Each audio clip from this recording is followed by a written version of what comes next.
Assalamualaikum warahmatullahi wabarakatuh.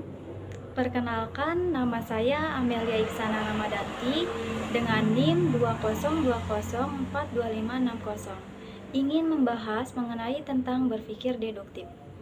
Baik, saya akan menjelaskan dua poin diantaranya, yaitu yang pertama, apakah pengertian berpikir deduktif?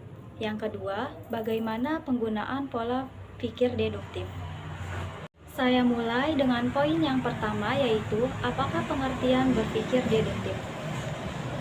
Menurut bahasa, deduktif berasal dari bahasa Inggris, yaitu dari kata deduction, yang berarti penarikan kesimpulan dari keadaan-keadaan yang umum, menemukan yang khusus dari yang umum. Sedangkan menurut istilah, deduktif adalah cara berpikir di mana dari pernyataan yang bersifat umum ditarik dari kesimpulan yang bersifat khusus.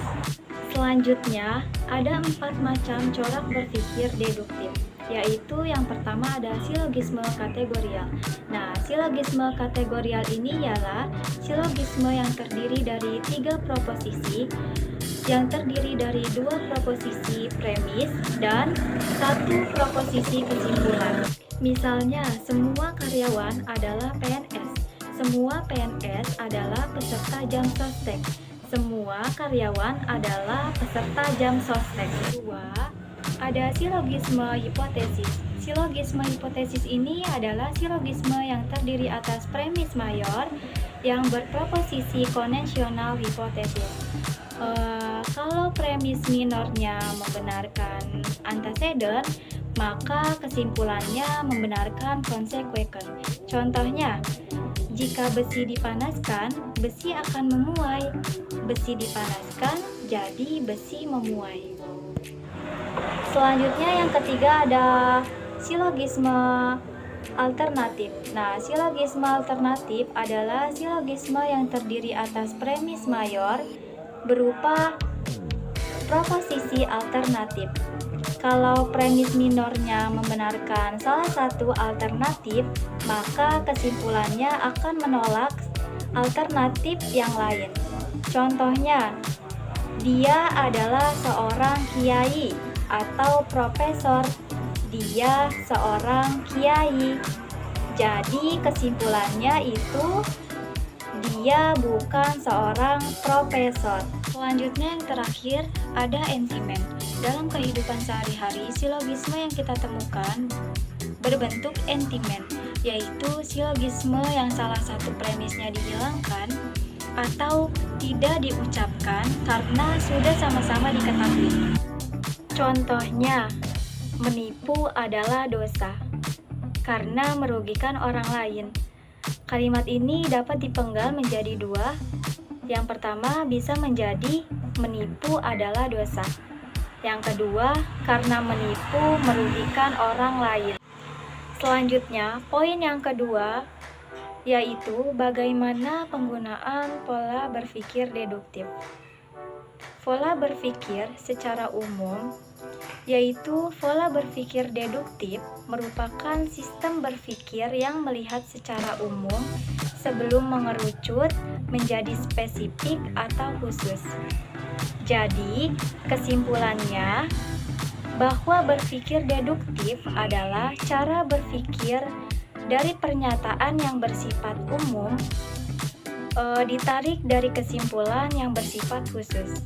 Selanjutnya ada 4 alur berpikir deduktif, yaitu yang pertama teori, yang kedua hipotesis, yang ketiga ada observasi, dan yang keempat konfirmasi. Selanjutnya ada 3 ciri berpikir deduktif, yaitu yang pertama analitis, di mana analitis ini merupakan kesimpulan yang ditarik berdasarkan penganalisisan proposisi atau premis yang sudah ada.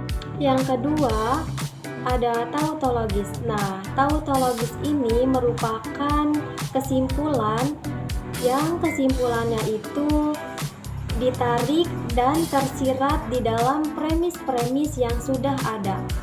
Nah, kemudian yang ketiga ada a priori. di mana a priori ini merupakan kesimpulan yang ditarik tidak berdasarkan pengamatan indrawi atau observasi empiris.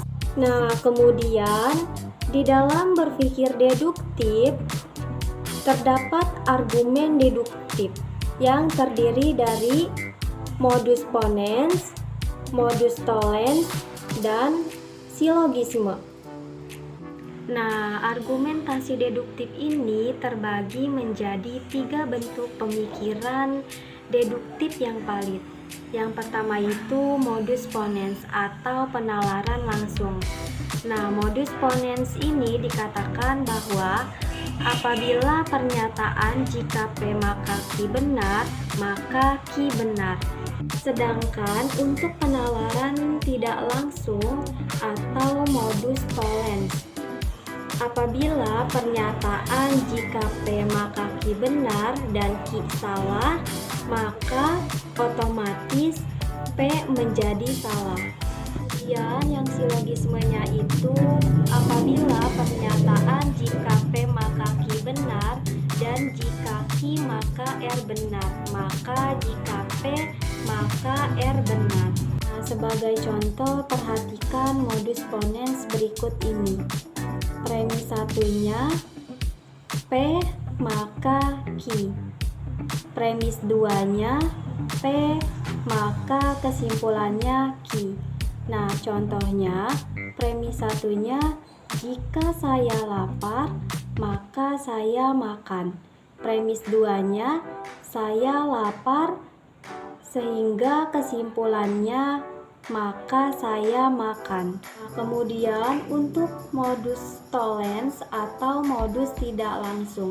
Nah, premis satunya itu P maka Q. Premis duanya itu negasi Q atau Q salah, sehingga kesimpulannya negasi P atau P salah. Nah, sebagai contoh premis satunya jika saya lapar, saya makan. Premis duanya, saya tidak makan, sehingga kesimpulannya saya tidak lapar. Kemudian silogisme itu premis satunya P maka Q. Premis duanya Q maka R, sehingga kesimpulannya P maka R dengan syarat R tidak sama dengan negasi P. Nah, sebagai contoh premis satunya jika saya lapar maka saya makan. Premis duanya jika saya makan maka saya minum, sehingga kesimpulannya jika saya lapar maka saya minum.